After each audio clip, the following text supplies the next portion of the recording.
Earlier, the senator asked, "Upon what meat does this our Caesar feed?" Had he looked 3 lines earlier in Shakespeare's Caesar, he would have found this line, which is not altogether inappropriate. "The fault, dear Brutus, is not in our stars, but in ourselves." No one familiar with the history of his country can deny that congressional committees are useful. It is necessary to investigate before legislating.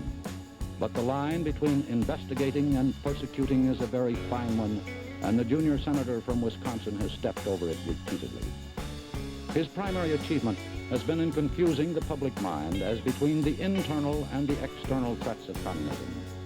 We must not confuse dissent with disloyalty. We must remember always that accusation is not proof, and that conviction depends upon evidence and due process of law. We will not walk in fear one of another.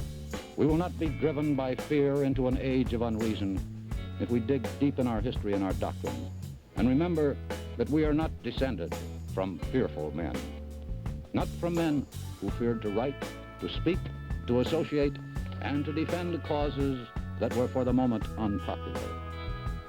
This is no time for men who oppose Senator McCarthy's methods to keep silent, or for those who approve. We can deny our heritage and our history, but we cannot escape responsibility for the result.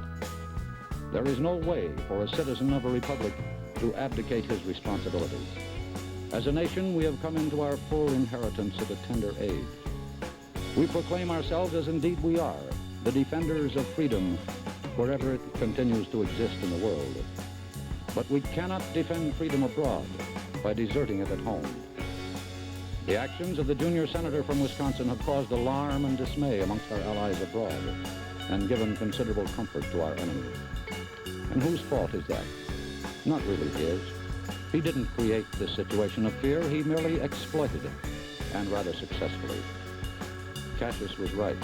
The fault, dear Brutus, is not in our stars, but in ourselves. Good night, and good luck.